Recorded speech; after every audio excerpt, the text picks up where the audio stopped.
네, 오늘은 불교 기본 교리 두 번째 시간 진행하도록 하겠습니다. 지난주에는 초기 불교의 불교 기본 교리를 살펴보았고요. 이번 주에는 대승불교의 기본 교리를 살펴보도록 하겠습니다. 그래서 초기 불교 기본 교리 생각나시는 것 말씀해 보셔야 돼요. 첫 번째로 삼법인, 그 다음 사성제 팔정도 한 가지가 더 있죠. 12연기. 너무 간단하죠? 이것만 알아도 불교의 거의 전부를 안다고 볼 수 있어요.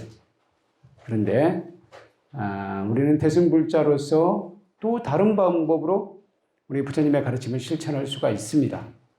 그래서 초기불교 방법으로 실천을 해도 괜찮은데요. 대승불자들은 우리 대승불교의 방식으로 실천하는 것도 괜찮겠다.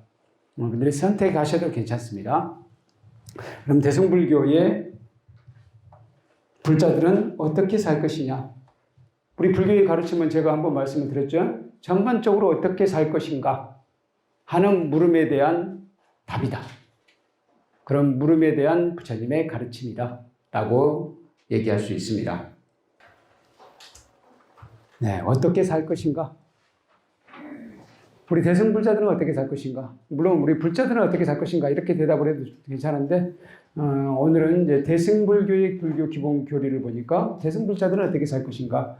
이렇게 질문을 해도 괜찮겠습니다. 그래서 부제로는 아름다운 사람, 보살로 사는 길이라고 정했습니다. 어떻게 살 것인가? 한번 어떤 문제를 오늘 제기할 것인지 한번 보시기 바랍니다. 불자로서 어떻게 살 것인가? 답은 간단하게 이렇게 말씀을 드릴 수가 있겠습니다.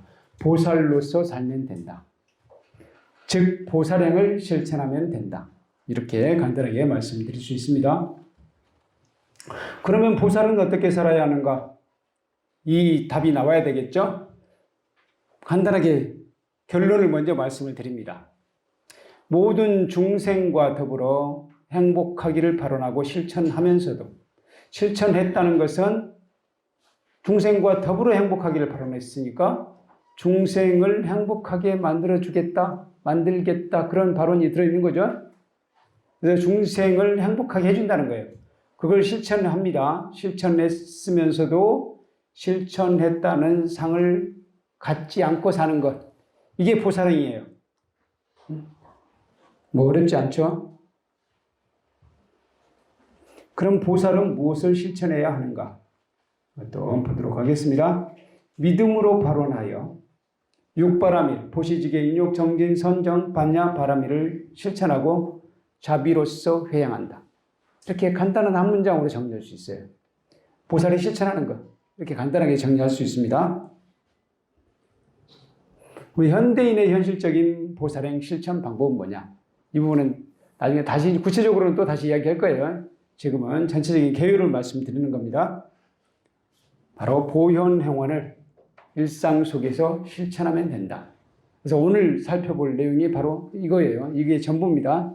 이걸 이제 구체적으로 들어가 보도록 하겠습니다. 보살이란 무엇이냐? 개념적으로 먼저 들어가 보도록 하겠습니다. 대승불교가 지향하는 인간행이 바로 보살입니다. 그러니까 보살의 의미는 초기 불교 때의 보살의 의미와 달라졌어요. 초기 불교의 보살은 부처님의 전생을 이야기했습니다. 그런데 부처님의 전생 바로 직전에 부처님은 호명보살이었다고 들어보신 적 있으시죠? 조솔천에 살고 계시는 호명보살이었어요. 그래서 호명보살뿐만 아니라 부처님의 전생은 우리가 전부 다 보살이라고 불렀어요. 다시 말해서 붓다가 되기 전에 붓다의 씨앗을 갖고 있는 그분은 다 보살이에요. 그런데 대승불교의 보살은 붓다의 전생이라기보다는 이렇게 정의할 수 있어요. 붓다가 될 수 있는 자격을 충분히 갖추고 있음에도 불구하고 중생들을 구제하기 위해서 붓다가 되는 길, 성불하는 것을 조금 미루고 중생들을 위해서 봉사하시는 분. 그분이 바로 보살이에요. 그러니까 예를 들자면 지장보살님은 이렇게 서원을 세우셨잖아요. 지옥의 중생이 한 명이라도 있으면 나는 성불하지 않고 그 중생을 구제하는데 힘쓰겠다. 이렇게 서원을 했어요. 중생이 한 명이라도 있으면 나는 성불하지 않겠다. 그 다시 말하면 성불할 자격은 충분히 갖추고 있다는 이야기예요. 충분히 갖추고 있지만 중생이 지옥에서 한 명도 빠짐없이 벗어날 때 그때 성불하겠다. 근데 지옥에 중생이 한 명도 남아있지 않게 될 날이 올까요? 어떻게 생각하세요? 그날은 안 올 것 같아요? 네. 대승불교가 지향하는 인간형은 바로 보살이다 라고 했습니다. 보살은 어떤 인간형인가? 한번 글자 그대로 한번 보겠습니다. 보살은 보리살타의 준말이에요. 보리살타의 준말.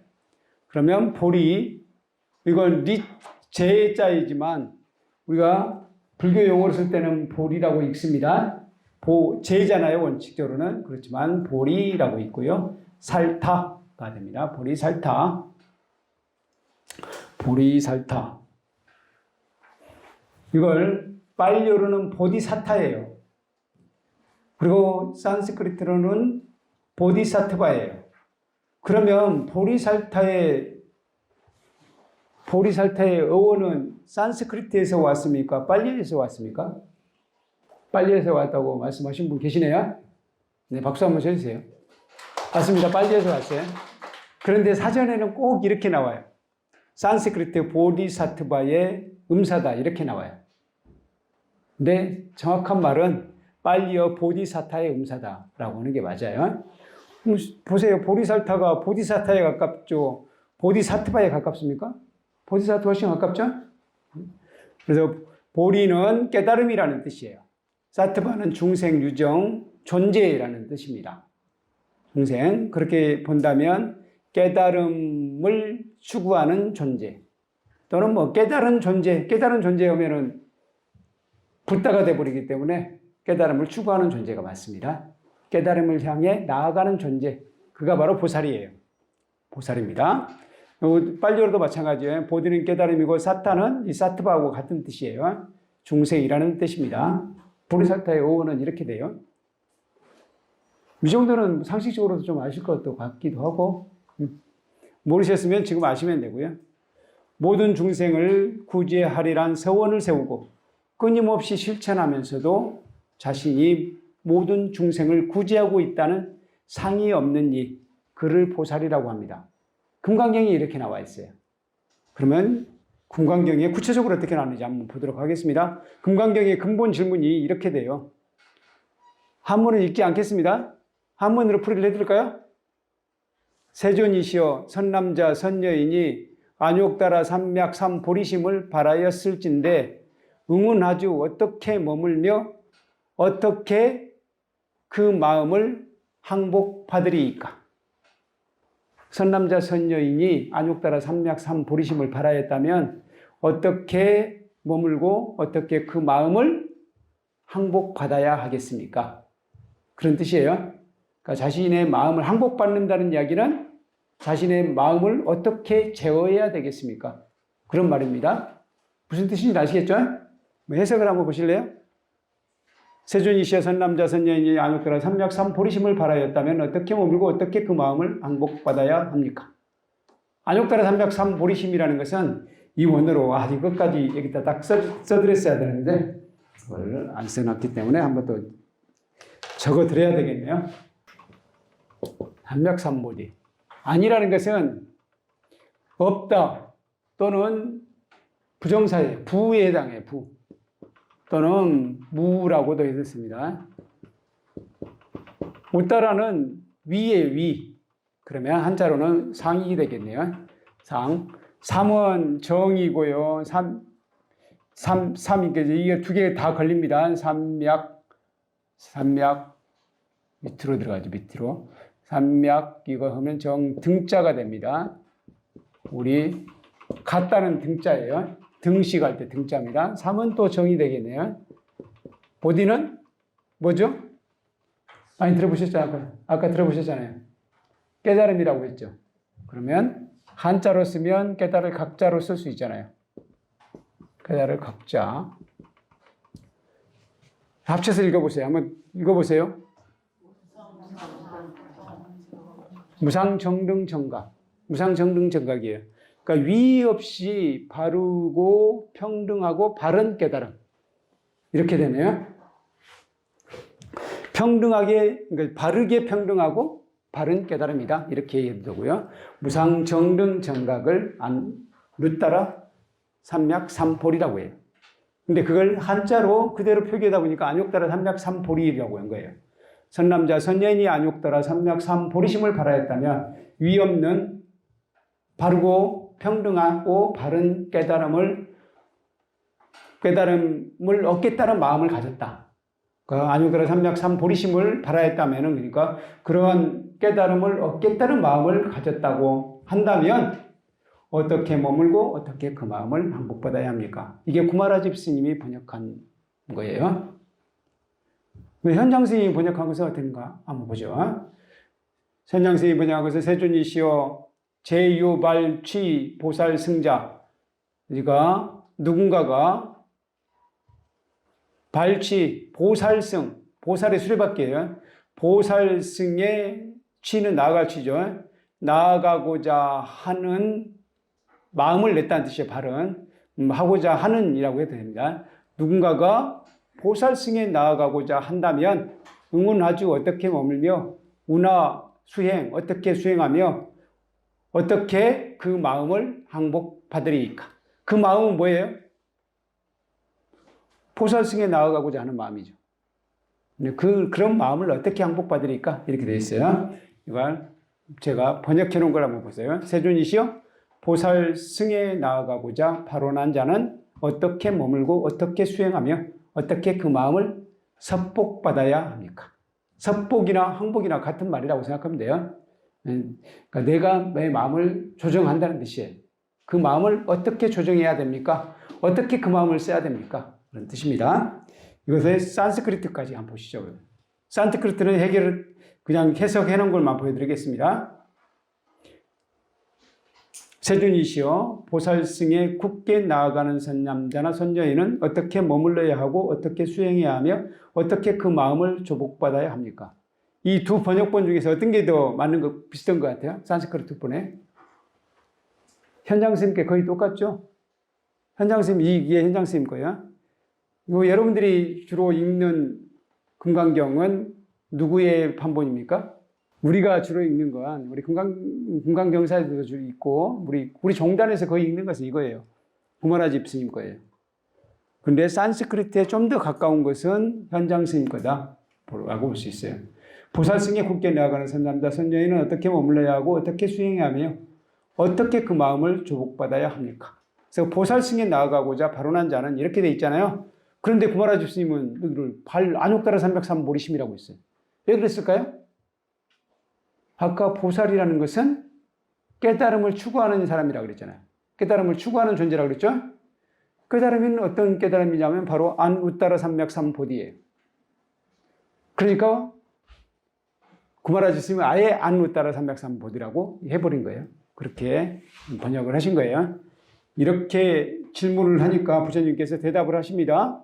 이건 같이 한번 읽으실까요?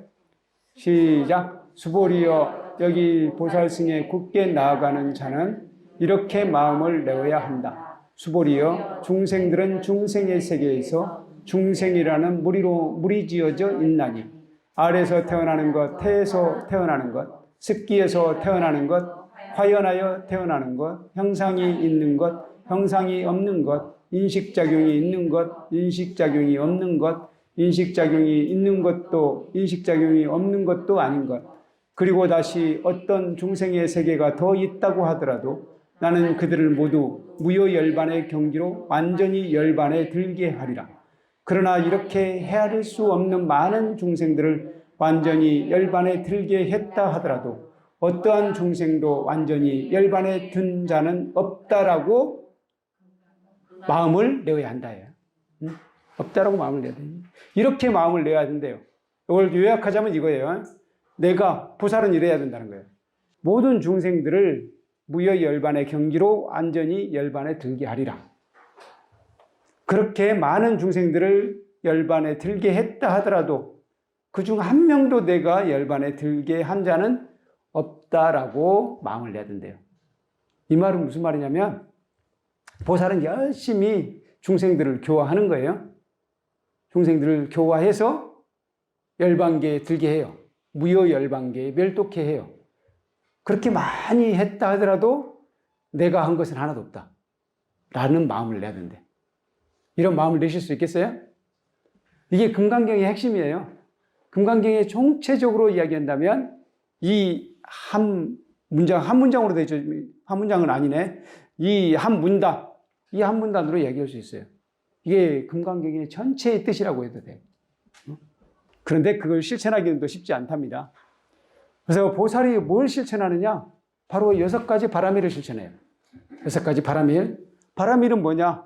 바라밀이라는 것은 파라미타의 음력이에요. 파라미타는 바람, 이게 바람이 저쪽 언덕이라는 뜻이에요. 저쪽이라는 뜻이에요. 그리고 이따는 가다라는 뜻이에요. 이 가다가 또 같다라는 뜻, 같아. 반야심경의 마지막에 보면은 아제 바라제 원어가 가테예요. 가테, 파라카테, 파라상카테, 그리고 보디스바예요. 파라가 바로 그거에 똑같아요. 이것도 저쪽이란 뜻이에요. 저쪽, 피예요. 피안이라고 할 수 있어요. 피안. 저쪽 언덕 하니까 피안. 알겠습니까? 피안. 가테는 가다라는 뜻이에요. 저쪽으로 간다.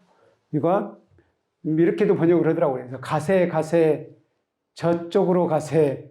저쪽으로, 이거 삼은 바르다라는 뜻도 있지만 완전이라는 뜻도 있어요.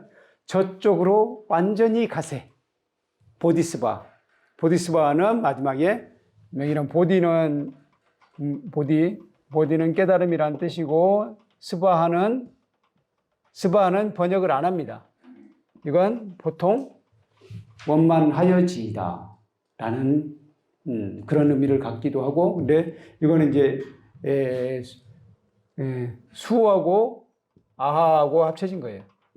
그래서 수는 좋다는 뜻이고 아하는 말하다는 뜻이에요. 그러니까 어쨌든 마지막에 축복해주는 말이다, 이렇게 생각하면 됩니다. 그래서 우리 신미상구 대단한이 있다 보면은 계속 사바가 계속 나오죠. 사바 여기부터 나오네. 천수경 처음부터 나오네. 수리 마수리 수수리 사바 나오죠. 이 사바가 다 저예요. 스바예요. 스바는 바로 원만하여지이다. 어시구나 좋으시고 라고 번역해도 괜찮을 것 같아요. 어시구나 지화자 좋으시고 그런 후렴구가 있어요. 그런 뜻입니다. 그래서 빠라미따는 저쪽으로 가다. 그래서 한자로 그대로 한다면 아까 피안이라고 했잖아요. 빠라가. 그래서 도피안이라고 번역이 됩니다. 그러니까 우리나라에 도피안사라는 절들이 몇 군데 있죠? 철원에도 있고 안성에도 있고 뭐 또 있을 거예요. 도피안. 그 바로 여기에서 나왔습니다. 빠라미타를 번역하면 도피안이 된다.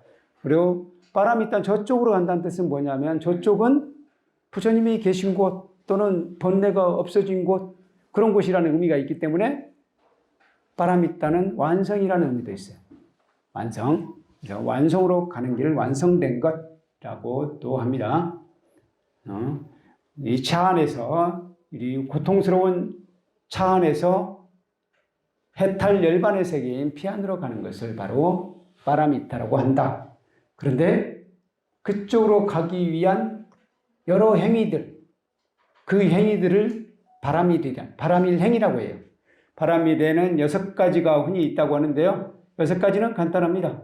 보시지계, 인욕, 정진, 선정, 반야바라밀, 6바라밀이에요. 6바라밀. 그건 다 알고 계시죠?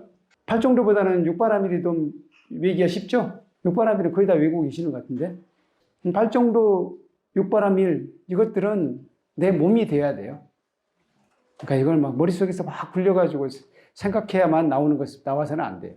자연스럽게 내가 육바라밀을 실천할 경지가 돼야 된다는 거죠. 네, 육바라밀을 한번 하나씩 살펴보도록 하겠습니다. 보시바라밀.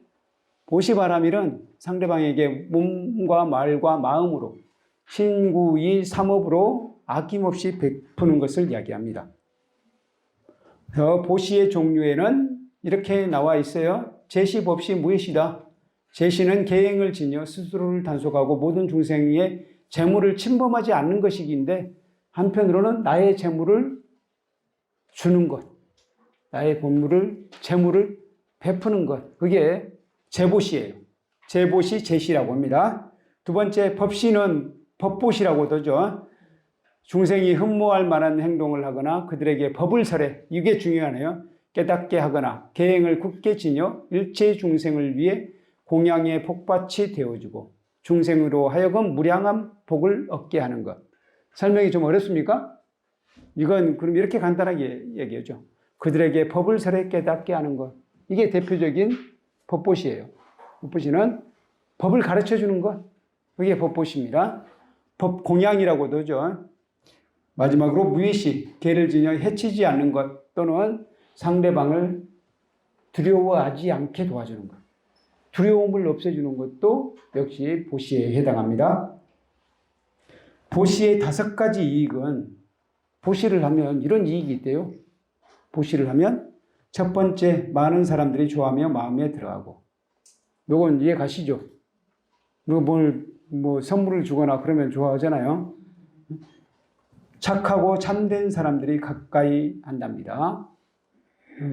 근데 이건 뭐 아닐 수도 있어요. 뭐 악한 사람들도 보시 자주 하는 사람한테 달라붙기도 하잖아요. 근데 어쨌든 부처님께서 이렇게 말씀하셨어요. 착하고 참된 사람들이 가까이 하고 명성이 따른대요. 이건 맞잖아요.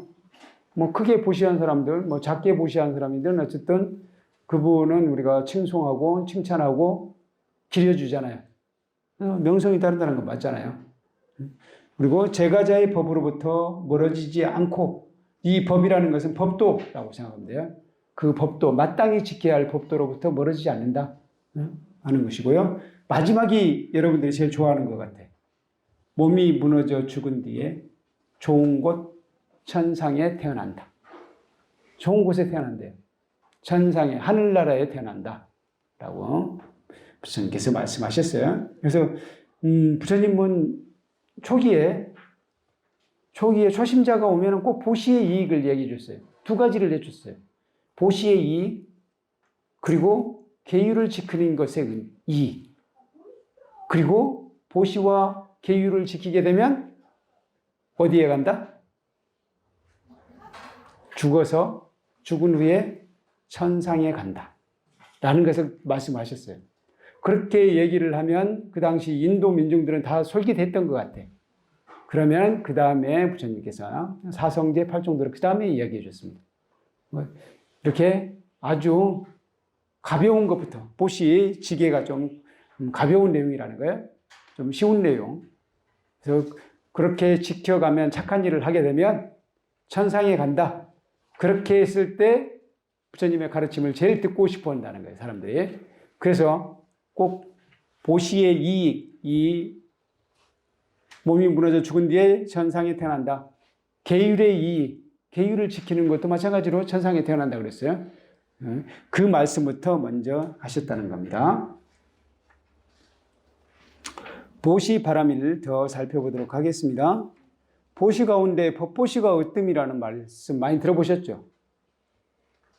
특히 금강경을 공부하신 분들은 이 말씀 많이 들었을 것 같아요. 금강경에는 법보시가 으뜸이라는 말이 많이 나오잖아요.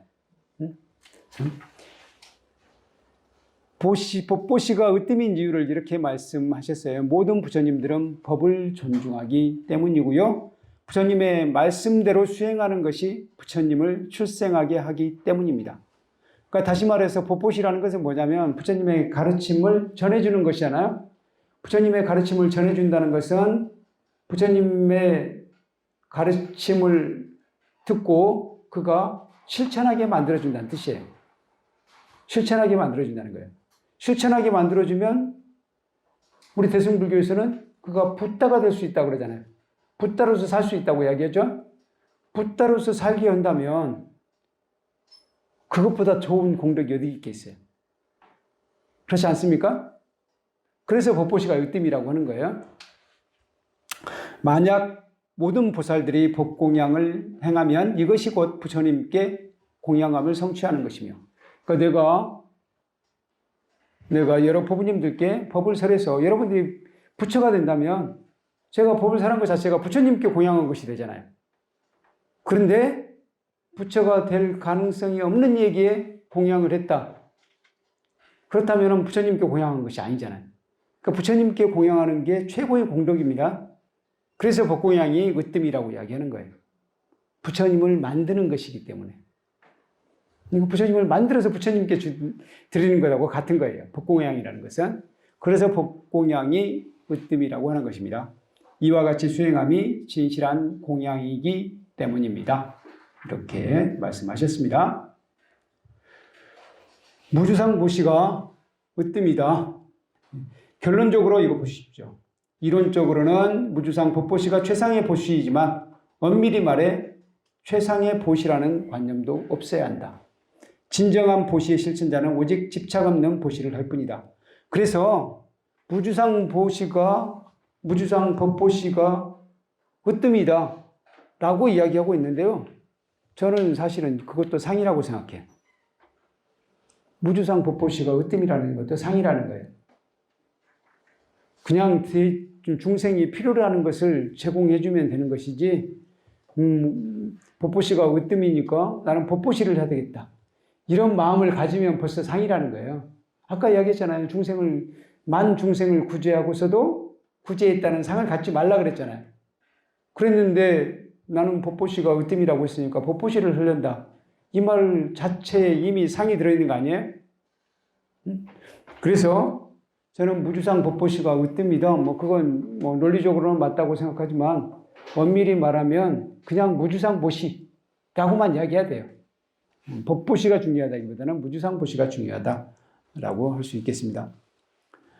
그 다음에는 이제 지계 바라밀로 가겠습니다. 지계로 가겠습니다. 지계, 두 번째는 지계. 지계는 지난번에 한번 말씀드렸죠. 법구경 제183송 다시 한번 보겠습니다. 일체 악행을 저지르지 않고 착한 공덕을 힘껏 행하며 자기의 마음을 청정히 하는 것, 이것이 모든 부처님의 가르침이다 라고 이야기했죠. 그런데 이 개는 보세요. 이렇게도 나옵니다. 개는 선업을 실천하는 것을 좋아하고 스스로 게으르지 않는 것이다. 개를 받고 착한 일을 행하거나 혹은 개를 받지 않고 착한 일을 행하더라도 모두 개라고 한다. 이게 중요해요. 개를 받지 않고 착한 일을 행하더라도 개라고 한다.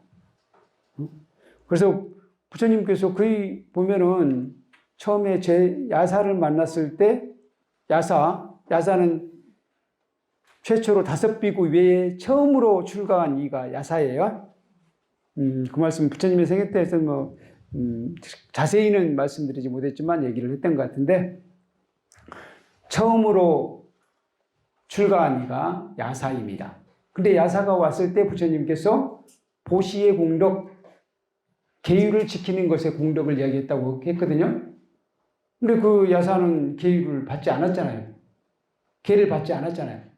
그럼에도 불구하고 계를 이야기할 수 있는 이유는 바로 이 개념이라는 거예요. 계를 받지 않고 착한 일을 행하더라도 그것을 계라고 한다. 그래서 계는 다른 말로 하면은 바른 생활이에요. 바른 생활. 그래서 이 바른 생활은 행복의 주춧돌입니다. 바른 생활. 근데 우리들은 많은 경우 바르게 생활하다 보면 손해만 보던데요 라고 생각을 해요. 물론 일시적으로는 손해볼지 몰라요. 그러나 장기적으로는 손해가 아니더라. 그건 분명해요. 그 일시적으로 손해보지 않으려고 뭔가 부정한 짓을 저지르면은 나중에 그게 걸림돌이 되는 경우가 은근히 많아요. 우리 선거를 치르다 보면 그게 다 나오는 것 같아요. 선거를 하다 보면은 그 사람이 아마 그 행위를 할 때는 본인이 선거에 나갈지도 모를 수도 있어요. 그렇게까지 나오진 않겠지. 혹은 내가 이거 잠깐 약간의 부정을 저질렀다고 해서 그게 발각되거나 그렇지 않겠지 하는 마음일 수 있는데 나중에 보면 불거지잖아요. 나중에 생각해 보면 조금 이득을 받고는 엄청 손해를 보는 경우가 은근히 많죠. 결국에는 이익이 아니라는 거예요. 바른 생활이 이익이지 부조리한 생활이 나중에 보면 손해인 경우가 많습니다. 근본적으로는 바른 생활이 이익이라는 거예요. 제가 불자의 계는 이렇게 돼 있죠. 나중에 여러분들은 이제 기본교육이 끝날 때쯤 계를 받습니다. 계를 받을 때 두 가지를 받아요. 3기의 계와 5계를 받습니다. 3기는 우리 늘 시작할 때 하죠. 부처님 가르침, 승가에 귀의합니다. 바로 이게 3기의 계예요. 이 삼보에 귀의하겠습니다. 라는 맹세를 하는 게 3기의 계고요. 5계는 불살생, 살생하지 않겠습니다. 투도, 도둑질하지 않겠습니다. 사음하지 않겠습니다. 배우자 외에 다른 삿된 성행위를 하지 않겠습니다. 하는 것이고요. 거짓말하지 않겠습니다. 음주를 해서 취하지 않겠습니다. 이거예요. 이 5가지가 우리 제가불자들이 맹세하는 5가지 계입니다. 그런데 이것들을 지키지 않았을 경우 어떤 과보를 받느냐? 이게 중요할지 몰라요. 어떤 과보를 받느냐? 첫 번째, 살생을 했다면 이렇게 된대요. 지옥, 축생, 악귀에 간대요. 지옥, 축생, 악귀가 뭔지 아시죠? 그리고 수명이 단축된대요. 살생을 남을 죽였으니까 그 과보로 자신도 긴 수명을 살지 못한대요. 근데 그렇다고 해서 뭐 요절한 사람은 무조건 전생에 살생을 많이 했는가 보다 그렇게 보지는 마세요. 그렇게 1대1로 대응되는 것은 아니라고 한번 말씀을 드렸죠. 업을 말씀드릴 때 말씀을 드렸잖아요. 근데 어쨌든 수명이 단축되는 과보를 받기 쉽다 하는 거예요. 그러니까 이건 남들을 판단하는 기준으로 삼지 말고요. 자기 자신의 미래를 생각하는 기준으로 삼으세요. 남들이 어떻게 되든. 왜냐하면 업이라는 것은 굉장히 복합적으로 작용했기 때문에 이번 생에는 의도적으로 짧은 인생을 받을 수도 있거든요. 짧게 살고 가서 그 다음 더 좋은 곳으로 가기 위해서 짧게 살고 끝내는 경우가 있거든요. 그러니까 짧게 살면서 과보를 단축을 시키는 거예요. 악업을 단축을 시키는 경우가 있습니다. 그래서 짧게 사는 사람을 무조건 저 친구는 전생에 살생을 많이 해서 그런가 보다 그렇게 해서는 안 된다는 거예요. 그러니까 남을 판단할 때 기준으로 삼지 말고 나 자신의 미래, 나 자신의 내생을 생각하는 기준으로 삼으라. 무슨 얘기인지 아시겠죠? 남은 뭐 수명이 짧든 안 짧든 그걸 판단하지 말고 나는 다음 생에도 수명이 길게 태어나고 싶다. 그래서 나는 살생 함부로 하지 않겠다. 그런 마음을 가져야 된다는 거예요. 투도 도둑질을 많이 하게 되면 역시 지옥악의 축생에 태어납니다. 그리고 재물을 많이 못 가진대요. 도둑질을 많이 하게 되면. 사음, 바람을 많이 피우면 역시 지옥악의 축생, 사막도에 떨어지고요. 그렇지 않고 사람으로 왔다. 그러면 원한을 많이 산대. 바람을 많이 피우면은 엄청 사실상 바람을 많이 피운다는 것은 거짓말도 많이 해야 되고 남의 원성도 많이 사야 되잖아요. 그러니까 원한을 많이 산대요. 그리고 거짓말을 많이 하면 지옥악의 축생에 떨어지거나 사람으로 태어났다 하더라도 욕을 많이 얻어먹는데 욕을 많이 얻어먹고요. 이간질을 많이 하는 사람 이 경우 지옥악의 축생에 태어나거나 친구가 좋다가 우정이 금이가 그래가지고 자기가 엄청난 상처를 받게 된대. 이런 과보를 받게 된다고 하고요. 욕설을 많이 하는 사람은 지옥악의 축생에 들어가거나 또는 마음에 들지 않는 소리를 많이 듣게 된대. 그리고 꾸미는 말을 많이 하는 사람, 사기치는 말을 많이 하는 사람, 그는 지옥악의 축생 태어나거나 사람들이 말을 믿지 않아요. 자신의 말을 믿어주질 않는데요. 뭐 그런 사람 있잖아요. 저 친구가 말하면 나는 콩으로 매주를 쓴다 해도 믿지 않는다. 그런 사람들 있죠. 그렇게 된다는 거예요. 그리고 음주를 많이 하게 되면 지옥악의 축생, 정신질환. 네, 여기서도 마찬가지로 지금 정신질환을 앓고 있는 사람을 가지고 저 사람은 전생에 음주를 많이 해서 그런가 보다 그렇게 생각해서는 안 된다. 남은 판단하지 말자는 거예요. 네, 자기 자신에 대해서만 경계를 하자는 겁니다. 계를 가진 자의 이익도 한번 볼까요? 개를 가지게 되면 이런 이익이 있대요. 이건 한번 알아두는 게 괜찮을 것 같아요. 개를 가지면 방일하지 않은 결과로 큰 재물을 얻는데요. 이건 이해 가셔요? 개를 가지면 명성을 얻는데요. 개를 가지면 어디를 가든 떳떳해요. 두려움 없고 당당하게 들어가요. 개를 가지면 혼미하지 않은 채로 죽는데요. 개를 가지게 되면 사람들이 죽을 때는 진짜 제정신이 아닌 채로 죽는 경우 많잖아요. 그런데 개를 굳건히 지키고 가진 사람은 죽을 때 초롱초롱하게 죽는 거예요. 자신이 어디로 갈지도 알게 돼요. 그렇게 된다는 거예요. 이게 굉장히 중요하죠. 그리고 마지막에 여기에 대해서 관심이 많아요. 마지막에 죽고 나서 천상에 태어난대요. 천상 세계에 태어난다. 이 중에서 어떤 부분이 제일 이해가 안 가세요? 개를 가지면 재물을 얻는다. 이게 제일 이해가 안 가지 않으세요? 이해 가십니까, 이거요? 이해 가시는 분? 다 안 가셔요? 사실 개를 잘 지키는 사람이 오히려 부자가 됩니다. 물론 쉽지는 않죠. 우리 같이 현재 그렇지 않은 사람들을 많이 봐서 그렇지 않다고 생각할지 모르겠는데, 제가 생각하기에는 나름대로 성실하게 일해서 부를 축적하시는 분들은 저는 분명히 이렇게 착하게 살았을 거라고 생각해요. 그러니까 모든 부유한 사람이 다 그랬다는 게 아닙니다. 그건 아니고요. 어쨌든 부처님께서 개를 지키는 자는 큰 재물을 얻는다고 했어요. 큰 재물을 얻기 위해서 개를 지키라는 건 아니고요. 그 결과로 그럴 수 있다는 것이고요. 큰 재물을 얻는다고 해서 행복한 것은 아니니까요. 어쨌든 개를 가진 자의 이익이 바로 대반열반경, 부처님께서 열반하시기 전에 열반 여행을 떠나실 때 그 일을 다 적은 경전이 바로 대반열반경입니다. 그래서 대반열반경이 가장 사실적이에요. 그 경에 나온 부처님 말씀입니다. 개를 가진 자의 이익, 육바라밀은 어쨌든 끝내야 되니까 좀 빨리 해야 되겠네요, 이제. 그래서 이렇게 결론을 내려보겠습니다. 불교를 통해 우리가 배우는 것은 개정의 사막이다. 개정해. 그래서 우리가 세 가지를 배운다 할 때는 개가 3분의 1이나 돼요. 개가 굉장히 중요하다는 거예요. 개는 정과 해의 바탕이고요. 정은 선정이고 해는 지혜입니다. 개를 확립하지 않으면 정과 해도 없다. 실제로 우리가 정 수행을 해보면 알아요. 수행을 할 때 하기 전날 뭔가 개를 지키지 않고 좀 나쁜 짓을 많이 했어. 그러고 나서 한번 앉아서 수행을 해보세요. 안 돼요. 안 돼. 나쁜 짓을 안 했다 하더라도 나쁜 생각이 머릿속에 차 있잖아요. 안 돼요. 그래서 우리가 수행을 하다 보면은 수행을 잘하려고 하기 위해서도 개를 지키게 되고 좋은 생각을 하게 되고 그렇게 됩니다. 그래서 수행을 해보면 알아요.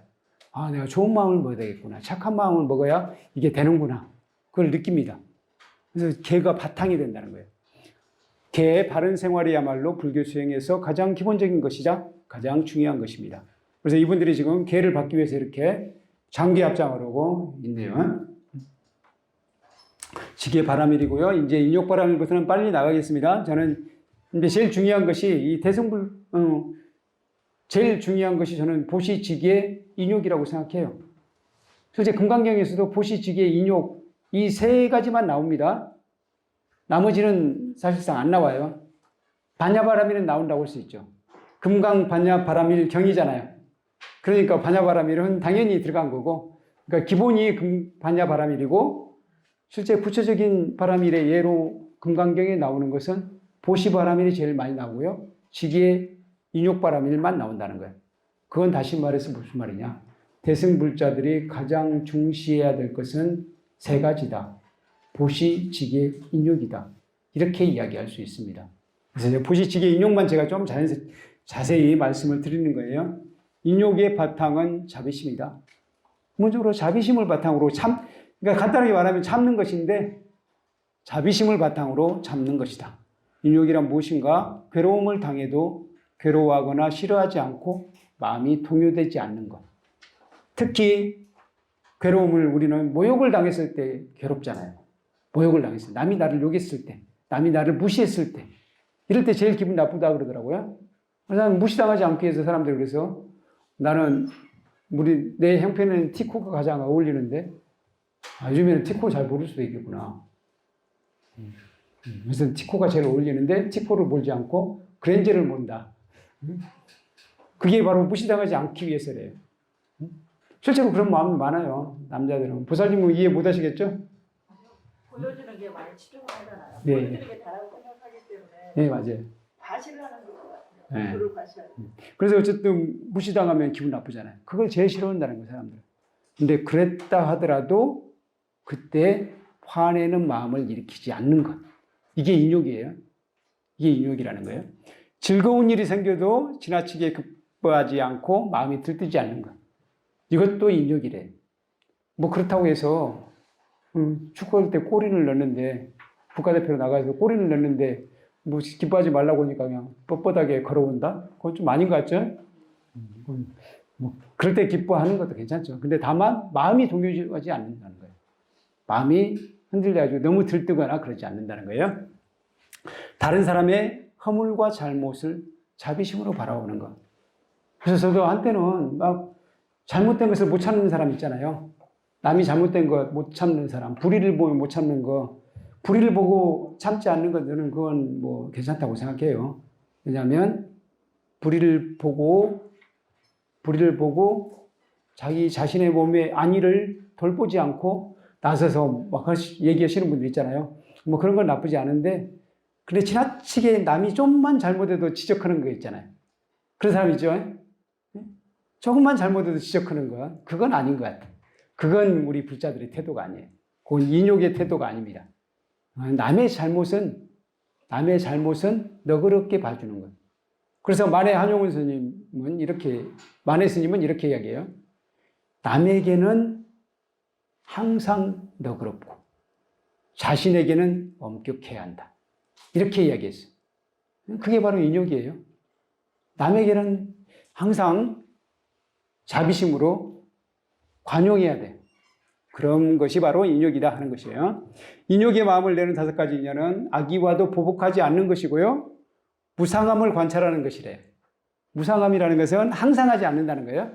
항상 하지 않는 거. 예를 들어서 내가 괴롭다. 지금 막 괴로울 때 있잖아요. 괴로울 때 있죠. 예를 들어서 사업이 망했다. 그럼 진짜 괴롭잖아요.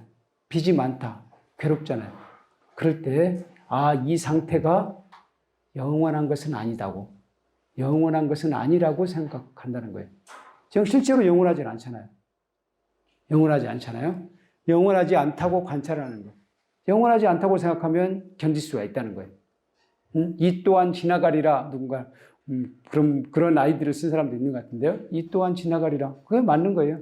그런 태도로 보는 것이 바로 무상함을 관찰하는 거예요. 그렇게 되면 인욕할 수 있다는 거예요. 자비를 닦는 것, 마음이 게으르지 않는 것, 이게 여기 인욕 중에는 그거예요. 해야 하는데 내가 당연히 할 일인데 하고 싶지는 않은 경우 많잖아요. 하고 싶지 않지만 하는 거예요. 하지 말아야 하는데 내 마음은 하고 싶은 경우 있어. 예를 들어서 오락 같은 거. 게임, 이제 12시가 넘었어. 이제는 자야 되는데 근데 한 번만 이기고 끝내자. 그런 마음을 갖게 되죠. 게임 해본 사람들 그렇잖아요. 그럴 때 접을 수 있는 게 인욕이에요. 그럴 때 접을 수 있는. 그게 바로 게으르지 않는 거하고 같은 거예요. 해야 하는데 하고 싶지 않을 때 하는 힘. 그게 바로 인욕의 힘이고, 하지 말아야 할 것을, 근데 뭐 하고 싶잖아요. 하지 말아야 될 것을 이상하게. 그것도 과감하게 끄는 것. 그게 인욕이라는 거예요. 인욕, 그렇게 보면 굉장히 우리 일상생활에는 필요한 거 아닙니까? 이 인욕 바람일만 잘 지켜도 우리 잘 살 수 있어요. 그래서 팔종도에는 인욕이 안 나오잖아요.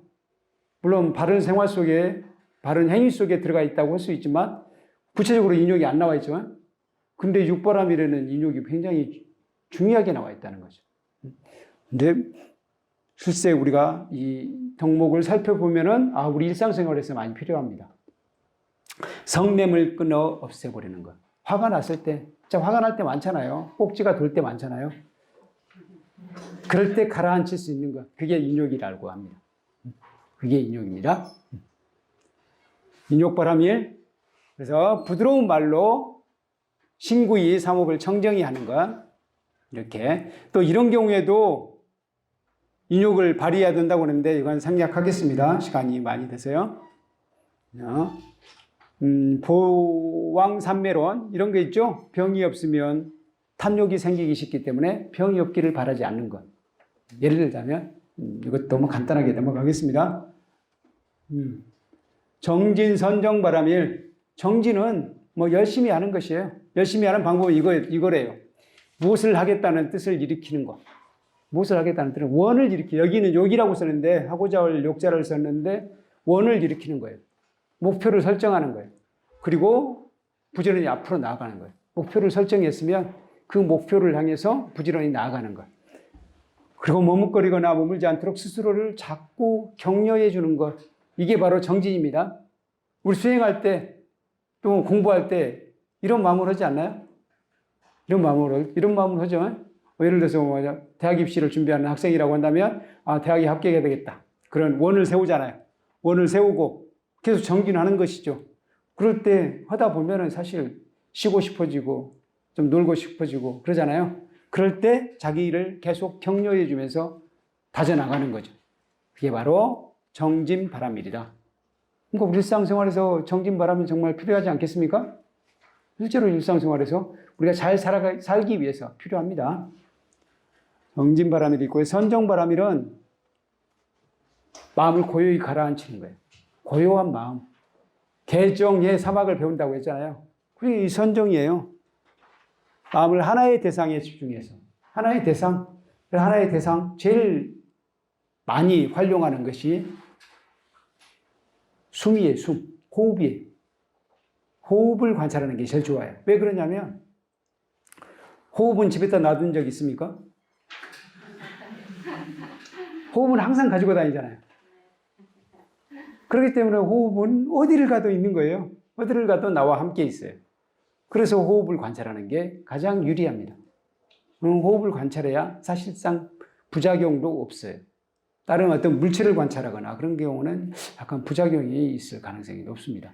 그래서 호흡을 관찰하는 게 제일 부작용도 없고 하기도 쉽고 좋다는 거예요. 어떤 이런 한 가지 대상에 집중해서 마음을 고요히 가라앉히는 것, 고요히 가라앉히는 것 필요하다는 거예요. 이 부분은 지난번에 팔정도 할 때도 얘기했으니까 팔정도의 정하고 같은 겁니다. 넘어가겠습니다. 그래서 사찰이나 가정에서 조용히 자신을 다시 듣는 시간을 갖는 것, 이렇게 참선하는 것을 해도 좋고요. 집에서 참선하는 것도 좋고, 마음을 명상 속으로 탁 집어넣어서 편안히 하는 것, 그런 것들이 한 번씩 필요합니다. 네, 선정바람일이고요. 마지막에 반야바람일. 반야바람일은 지혜예요. 그래서 반야바람일은 궁극적으로는 나를 여기는 안욕따라 삼맥삼보리를 얻게 하는 것, 이게 지혜이고요. 또 빠라상카타네요. 빠라미타.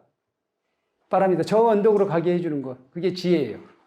그걸 반야바람일이라고 합니다. 그래서 공을 꿰뚫어 아는 지혜를 반야라고 해요. 공을 꿰뚫어 알 때 근본적으로 번뇌를 여질 수 있고 해탈할 수 있고 열반에 들어갈 수 있다고 이야기합니다. 그래서 궁극적으로는 반야바람일이 가장 중요하다고 볼 수 있어요.